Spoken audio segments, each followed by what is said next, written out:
नमस्कार, सुदर्शन न्यूज पर अपना उत्तराखंड देख रहे हैं आप। मैं हूं आपके साथ दिव्या सिंह। अपना उत्तराखंड के बुलेटिन में उत्तराखंड से जुड़ी हुई तमाम बड़ी खबर हम आप तक पहुंचाएंगे।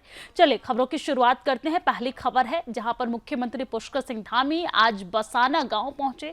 कलानौर में बीजेपी प्रत्याशी रेणु डवाला के पक्ष में आयोजित जनसभा में प्रतिभाग उन्होंने किया है और इस मौके पर मुख्यमंत्री पुष्कर सिंह धामी ने कहा कि बीजेपी प्रत्याशी रेणु डवाला जी निरंतर इस क्षेत्र में सबकी सेवा करती आई हैं। 2014 से 2024 तक हरियाणा की तस्वीर बदली है।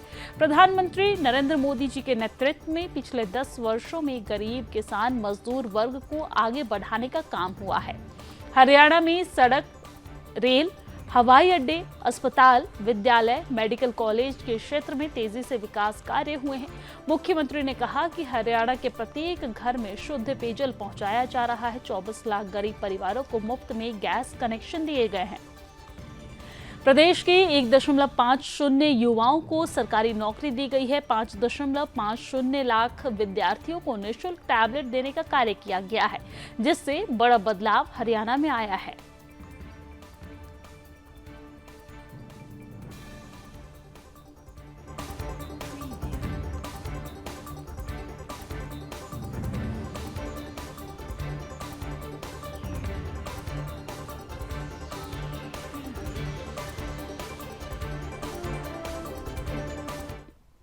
और चलिए अब आगे बढ़ते हैं। प्रधानमंत्री नरेंद्र मोदी की स्वच्छता के लिए 1 घंटे के श्रमदान की अपील के जवाब में 1 अक्टूबर को देशव्यापी स्वच्छता अभियान चलाया गया, जिसमें विकास नगर के गांव धूलकोट में ग्राम प्रधान के साथ ग्रामवासियों व झाझरा वन रेंज के अधिकारियों ने इस अभियान में सहयोग किया है। आपको बता दें कि मन की बात कार्यक्रम में प्रधानमंत्री नरेंद्र मोदी ने 1 अक्टूबर को सभी नागरिकों से सामूहिक रूप से स्वच्छता के लिए 1 घंटे का श्रमदान करने की अपील की थी और कहा था कि ये पूर्व संध्या पर महात्मा गांधी स्वच्छ श्रद्धांजलि होगी।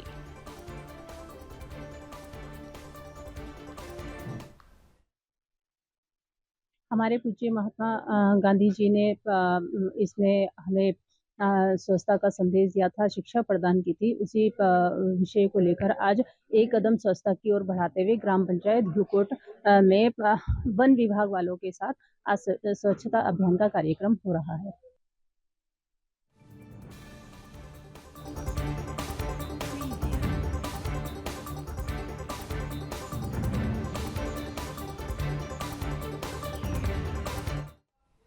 और चलिए अब आगे बढ़ते हैं। हरिद्वार के जिलाधिकारी कमेंद्र सिंह ने आज हर मिलाप जिला अस्पताल पहुंचकर औचक निरीक्षण किया है। निरीक्षण के दौरान डीएम ने general ward, OT, dengue ward समेत अस्पताल के सभी विभागों की व्यवस्थाओं के बारे में जानकारी ली है।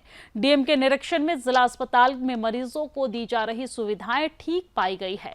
डीएम ने कहा है कि हर मिलाप जिला चिकित्सालय हरिद्वार का आज निरीक्षण किया गया है। सभी वार्डों और ओपीडी सहित स्टाफ के बारे में जानकारी ली गई है। अस्पताल में बिल्डिंग काफी जर्जर हालत में है, जो कि निष्क्रिय योजना होने की प्रक्रिया में है। आपको ये जानकारी दे दें कि इसको नए बने महिला जिला चिकित्सालय में 200 बेड की बिल्डिंग में शिफ्ट करने के लिए जल्द ही प्रयास किए जाएंगे। शौचालय की साफ सफाई में कमी मिली है और काउंटर पर ऑनलाइन पेमेंट नहीं हो रही है। इसके जल्द ही व्यवस्था कराए जाने के आदेश भी दिए गए हैं, जिससे कि आम पब्लिक को कोई असुविधा न हो।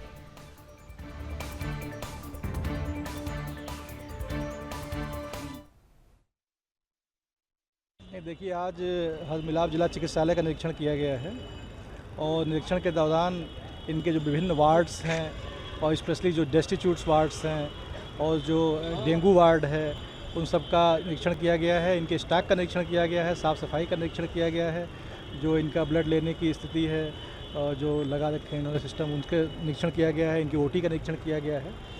तो बेसिकली ये बिल्डिंग बहुत ही जर्जर है और निष्प्रयोज्य घोषित होने की प्रक्रिया में है। तो सबसे महत्वपूर्ण ये है कि इसको जो है, जो नया 200 बेड का बना हुआ है, इसमें शिफ्ट करने के लिए जल्दी प्रयास किया जाएगा कि इसमें शिफ्ट किया जाए, क्योंकि वो जर्जर बिल्डिंग है, कभी भी कोई बात हो सकती है। और उसका निरीक्षण भी हो चुका है, निष्प्रयोज्य घोषित होने की प्रक्रिया भी उसकी है। तो जल्दी ही हम लोग इसको इसमें शिफ्ट करेंगे। और इसके अलावा 2-3 चीज़ें जो हमने देखी हैं, एक तो मतलब इसका टॉयलेट की साफ़ सफाई जैसी होनी चाहिए वैसे नहीं पाई गई है। और दूसरा, जो ये पेमेंट ले रहे हैं वो ऑनलाइन नहीं ले रहे हैं, केवल ऑफलाइन ले रहे हैं। तो आजकल तो ऑनलाइन पेमेंट होना ही चाहिए, हर जगह व्यवस्था होनी चाहिए, तो मैंने कहा कि उसकी भी व्यवस्था वहाँ पे कराएं ताकि आम पब्लिक को असुविधा ना हो।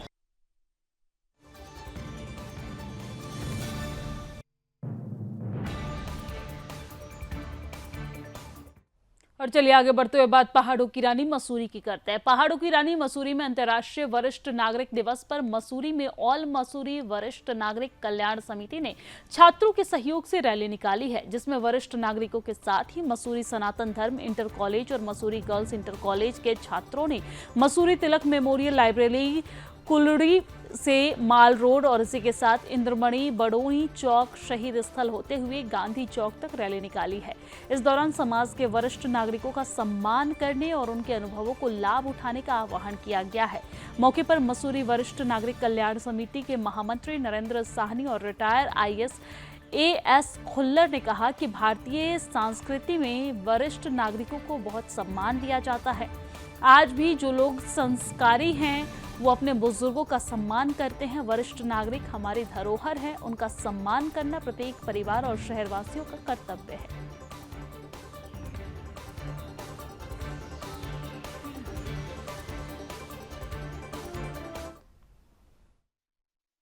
आज अंतर्राष्ट्रीय वरिष्ठ नागरिक दिवस है जो हमारी यूनाइटेड नेशन मनाती है और हम सब हमारी संस्था 2010 से इसे मना रही है। और हमारा उद्देश्य है कि हमारे भाई बहन मसूरी के जितने भी नागरिक हैं, बच्चे हैं, उनको ये एहसास दिलवाना है कि वरिष्ठ नागरिक भी समाज की सेवा कर रहे हैं, समाज को ऊपर ले जाने में, उसको अच्छा बनाने में मदद कर रहे हैं। आपको मालूम ही है कि हमारे 8 चैरिटेबल प्रोजेक्ट हैं और हमारा चैरिटेबल पब्लिक ट्रस्ट है जो हमेशा ही हमारे गांव के जो नज़दीक के भाई बहन हैं, हमारे मसूरी के जो हमारे वरिष्ठ नागरिक हैं और दूसरे नौजवान हैं, उन सबको हम हमेशा उनकी सेवा में तैयार रहते हैं। हमें कुछ बताइए, हम क्या कर सकते हैं उनके लिए। हमारी संस्था, हमारा ट्रस्ट हमेशा ये अवसर ढूंढता रहता है कैसे हम अपने मसूरी के भाई बहनों की सेवा कर सकें। 1 अक्टूबर 1990 में ये डिसाइड किया गया। जो हमारी यूएनओ है, उन्होंने 15 दिसंबर 1990 में डिसाइड किया कि 1 अक्टूबर को वृद्ध दिवस के रूप में मनाया जाएगा, वरिष्ठों के लिए मनाया जाएगा, सीनियर सिटीजन के लिए। इसका मुख्य उद्देश्य था जो उन्होंने अपने जीवन भर कार्य किए उसके लिए उन्हें सम्मान देना और उनका आदर करना और उनके जो ज़िंदगी भर के एक्सपीरियंसेस हैं उनसे फ़ायदा उठाना। एक तो ये था, साथ ही ये था कि वृद्धों की हम किस तरह से सहायता करके उनके जीवन स्तर को ऊंचा उठा सकते हैं, उनके जो आने वाली समस्याएं हैं उनका हम किस तरह से निवारण कर सकते हैं। तो पूरे विश्व में आज के दिन विभिन्न गोष्ठियों द्वारा, विभिन्न समारोहों द्वारा ये वार्ताएं की जाती हैं कि हम बुजुर्गों के लिए क्या कर सकते हैं और उनको किस तरह से हम अच्छा जीवन यापन की सुविधाएं दे सकते हैं।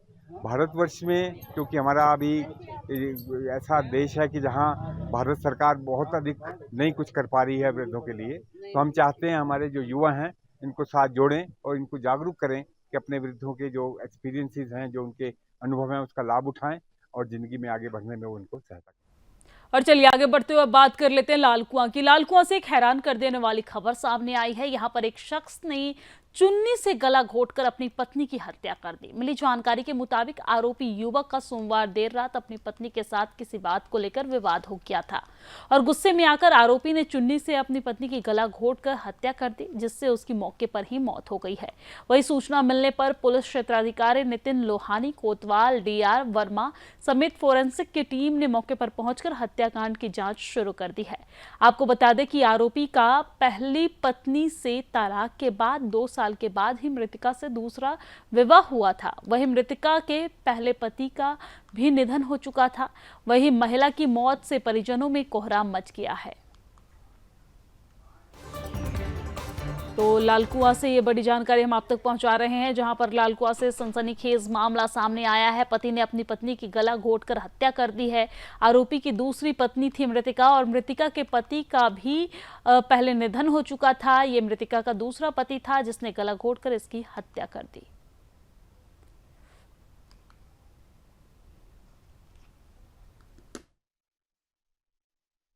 के हस्बैंड वाइफ हैं, इनमें आपस में कुछ झगड़ा हुआ था ऐसा बताया गया। बाकी जांच का विषय है कि चल रही है उसमें जांच, और फॉरेंसिक टीम जो है वो मौके पे है, वो मुआयना कर रहे हैं उस चीज़ का, सैंपल कलेक्शन हो रहा है और बाकी जल्दी बाकी डिटेल्स हमें। और चलिए आगे बढ़ते हुए बात देहरादून की कर लेते हैं। एसएसपी देहरादून अजय सिंह आज विकास नगर पहुंचे, जहां पर उन्होंने कोतवाली का निरीक्षण कर कोतवाली और आसपास के थाना चौकी में लंबित आपराधिक मामलों के बारे में जानकारी हासिल कर संबंधित पुलिसकर्मियों को आवश्यक दिशा निर्देश दिए हैं। साथ ही इस दौरान एसएसपी देहरादून अजय सिंह ने एक पत्रकार वार्ता को भी संबोधित किया, जहां पर उन्होंने पत्रकारों के सवाल पर कहा कि देहरादून पुलिस आपराधिक वारदातों के साथ होटल व स्पा सेंटर की आड़ में होने वाले अनैतिक देह व्यापार के खिलाफ लगातार अभियान चला रही है। साथ ही कहा कि गेस्ट हाउस और रिजॉर्ट के मामले में प्रशासन के सहयोग से अभियान शुरू किया जाएगा। साथ ही उन्होंने क्षेत्र में बढ़ते नशे और अतिक्रमण के खिलाफ स्थानीय लोगों से भी सहयोग करने की बात कही है।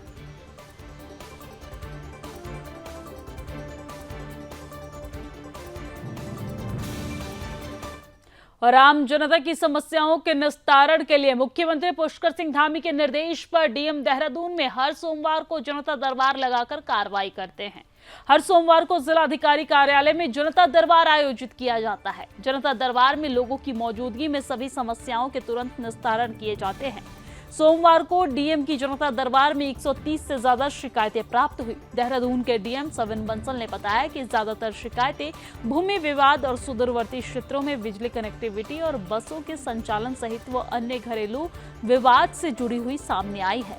इस दौरान ज्यादातर शिकायतों का निस्तारण जिलाधिकारी ने मौके पर ही किया, लेकिन कई ऐसी शिकायतें भी मिली जिसके निस्तारण के लिए संबंधित अधिकारियों को दिशा निर्देश दिए गए। डीएम ने अधिकारियों को निर्देश दिए कि सभी मामलों पर गंभीरता से कार्रवाई करते हुए आम जनता को राहत दी जाए।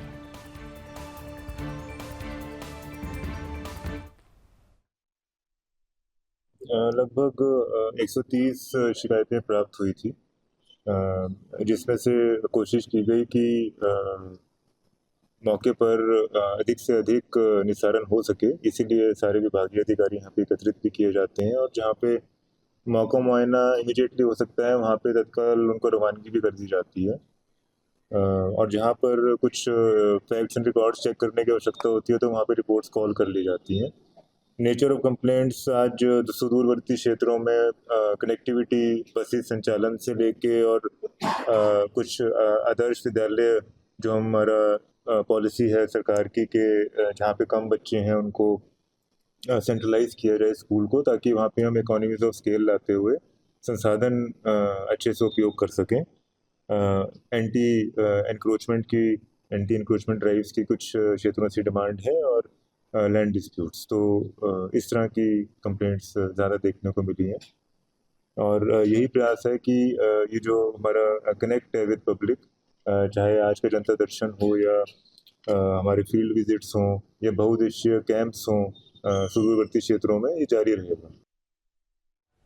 और चलिए आगे बढ़ते हुए बात सिंगल यूज प्लास्टिक की करते हैं। शहर में सिंगल यूज प्लास्टिक के इस्तेमाल को बंद करने के लिए इसके लगातार इस्तेमाल से आ रही शिकायतों को देखते हुए नगर निगम देहरादून ने इस पर कार्रवाई करनी शुरू कर दी है। इस मामले की जानकारी देते हुए नगर आयुक्त गौरव कुमार ने कहा है कि सिंगल यूज प्लास्टिक को लेकर जो अभियान चलाया गया उसमें 1 लाख का चालान करने के साथ ही पॉलीथीन को भी जब्त किया गया। उन्होंने बताया कि नगर निगम का स्वास्थ्य विभाग और सैनिटरी इंस्पेक्टर लगातार कार्रवाई को अंजाम देने में जुटे हुए हैं। साथ ही साथ शिकायतों के आधार पर भी चालान के साथ साथ जब्ती की कार्रवाई की जा रही है।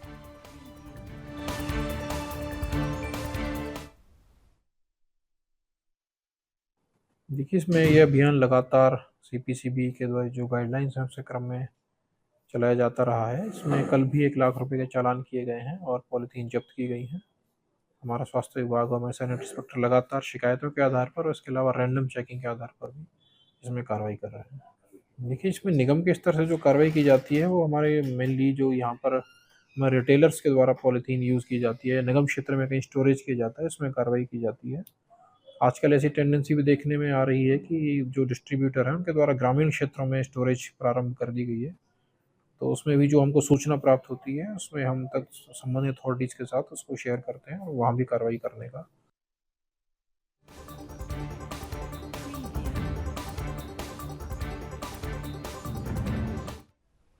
उत्तराखंड में मॉनसून सीजन के दौरान 3,300 से अधिक मार्ग अवरुद्ध हुए थे। कई जगहों पर आवागमन सुचारू होने के बाद भी लैंडस्लाइड के चलते आवागमन बाधित हुआ है। प्रदेश में अभी भी 60 सड़कें ऐसी हैं जिनको दुरुस्त करने का काम जारी है। प्रदेश के आपदा प्रबंधन सचिव विनोद कुमार सुमन ने बताया कि पिछले 2 दिनों से प्रदेश में बारिश न होने से काफी राहत मिली है। फिलहाल अवरुद्ध मार्गों को खोलने का काम लगातार जारी है और अगले 2-3 दिनों के दौरान काफी संख्या में बंद सड़कों को खोदकर सुचारू कर लिया जाएगा। आपको ये भी बता दें कि मुख्यमंत्री पुष्कर सिंह धामी के निर्देश पर आपदा प्रबंधन सचिव लगातार सभी जिलों के प्रशासनिक अधिकारी और पीडब्ल्यूडी अभियंताओं के साथ वीडियो कॉन्फ्रेंसिंग के जरिए बंद सड़कों की समीक्षा भी कर रहे हैं।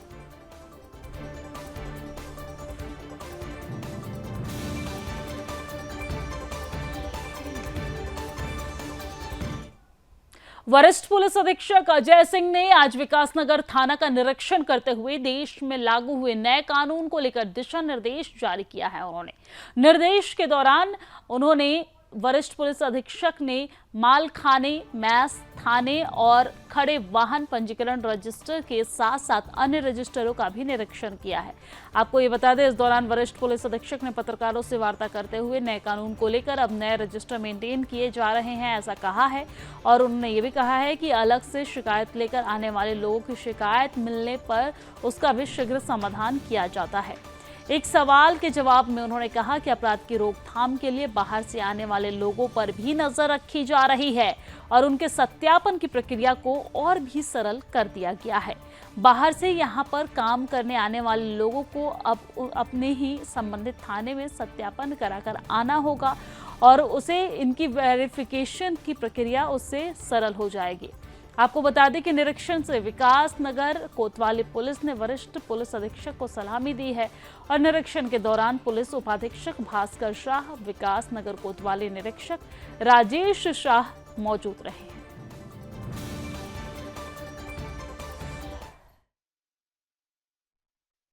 थाने का जो वार्षिक निरीक्षण है वो एक बार मैंडेटरी भी रहता है। उस कारण से यहाँ पर आने का पर्पज़ था कि थाने का निरीक्षण हो जाए। जो यहाँ के नया कानून आने के बाद जो हमारे नए नए रजिस्टर बनने हैं, जो दस्तावेज बनने हैं, जो का रिकॉर्ड रखना है, उनको चेक कर लिया जाए क्योंकि नया कानून भी हमारा लागू हो चुका है। इसके साथ ही साथ जो थाने के और जो हमारा मालखाना हो चाहे अन्य जो रिकॉर्ड्स हैं उसको भी एक बार चेक करना आवश्यक था और उसी सब कुछ देखा गया और रिकॉर्ड्स वगैरह नए कानून के हिसाब से रजिस्टर वगैरह सब कुछ बन चुके हैं और लगातार देखा मैंने कि अपडेट भी हो रहा है। बाकी जो हमारे हिस्ट्री सीटर नए 17 अभी हमने बनाए थे जो NDPS वाले थे उनकी जानकारी कहाँ पर है, क्या कर रहे हैं। जो हमारे पुराने माल जैसे देखा मैंने पीछे काफ़ी सारी गाड़ियाँ लावारिस में खड़ी हैं, जिस तरह की नीलामी होनी है, करीब 17 गाड़ियाँ वो भी थी, उनके बारे में। तीसरा का जो परीक्षण के लिए रहता है उसके आने के बाद उसका डिस्पोजल करीब 60 के करीब पाए गए कि भी रखे हुए हैं। कुछ चीज़ें ऐसी हैं जो डिस्पोजल के लिए है, कुछ चीज़ें हैं जो नए रिकॉर्ड्स डेवलप हो रहे थे और बाकी जो यहाँ का जो अपराध से समीक्षा या जो रिकॉर्ड्स है ज़्यादातर उसको देखना था साफ़ सफाई और ख़ासकर अपने कर्मचारियों से थोड़ी बात करके क्योंकि कोई समस्या व्यक्तिगत समस्या या कोई ऐसी कोई समस्या हो तो उसको बता दें। इस संबंध में निरीक्षण रखा गया था और जो काफ़ी अच्छा रहा और संतोषजनक है।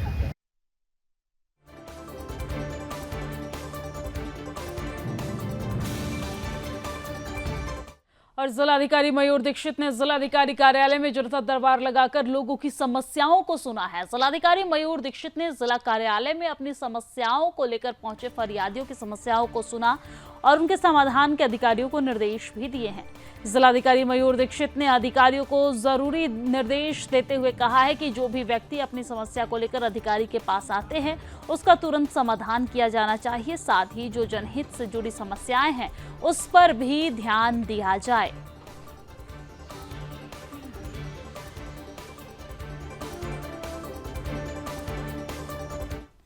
और चलिए आगे बढ़ते हुए बात अब हल्द्वानी की कर लेते हैं। हल्द्वानी में आज कांग्रेस ने राज्य सरकार के खिलाफ जन आक्रोश रैली निकाली है। जन आक्रोश रैली में हजारों की संख्या में कार्यकर्ताओं ने सड़क पर उतरकर प्रदर्शन किया है और इस दौरान कांग्रेस प्रदेश अध्यक्ष करण माहरा, नेता प्रतिपक्ष यशपाल आर्य, हल्द्वानी विधायक सुमित हृदयेश और पूर्व विधानसभा अध्यक्ष गोविंद सिंह कुंजवाल भी मौजूद रहे हैं। कांग्रेस कार्यकर्ताओं ने MB इंटर कॉलेज से DM कैंप कार्यालय तक जुलूस निकालकर सरकार के खिलाफ नारेबाजी की है और इस दौरान भारी पुलिस बल भी वहां पर मौजूद नजर आया। कांग्रेस ने राज्य सरकार और जिला प्रशासन पर विपक्षी विधायकों की अनदेखी का आरोप लगाया। नेता प्रतिपक्ष यशपाल आर्य ने कहा कि प्रदेश में भ्रष्टाचार चरम सीमा पर है, कानून व्यवस्था पूरी तरीके से ध्वस्त हो गई है और सरकार का इस पर कोई ध्यान नहीं है। पुलिस ने डीएम कार्यालय से पहले ही बैरिकेडिंग लगाकर कांग्रेस कार्यकर्ताओं को रोका।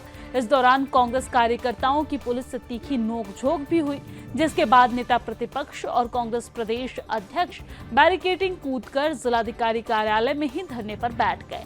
इस दौरान कांग्रेस कार्यकर्ताओं ने जोरदार नारेबाजी की और इस डीएम के माध्यम से राज्यपाल को ज्ञापन भी सौंपा है।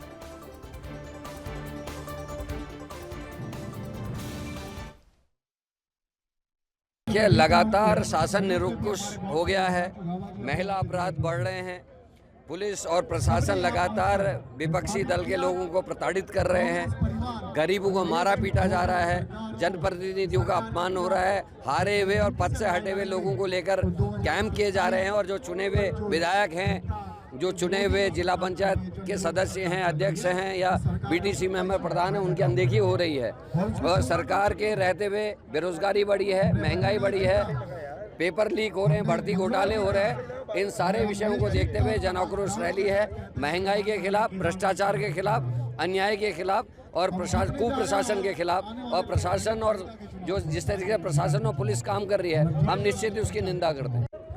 देखिए, भारतीय जनता पार्टी सरकार से जनता आज ही जा चुकी है, त्रस्त है। कानून व्यवस्था पूरी तरह ध्वस्त है और लगातार महिलाओं के प्रति अत्याचार, जो जातियाँ बढ़ रही हैं, सामूहिक बलात्कार, अपहरण, हत्याएं, डकैती, ये रोज़मर्रा की घटनाएं हैं। एक असुरक्षा का माहौल बन चुका है पूरे प्रदेश में और भ्रष्टाचार ने सारी सीमाएं लाग दी हैं और कहीं न कहीं सरकार के संरक्षण में अपराधी बेलगाम होकर, बेखौफ होकर यह कार्य कर रहे हैं। और मेरा मानना है कि जो आपदा से पूरा प्रदेश प्रभावित है, नैनीताल जनपद में चाहे रक्षा नाला हो, चाहे कलशा नाला हो, चाहे बल्दिया नाला हो, वहाँ के लोग डर के साए में जी रहे हैं। आपदा के प्रति सरकार का रुख गंभीर नहीं है। और इसी के साथ अपना उत्तराखंड की खबरों में फिलहाल इतना ही। देश और दुनिया की तमाम खबरों के लिए आप देखते रहिए सुदर्शन न्यूज। जय हिंद।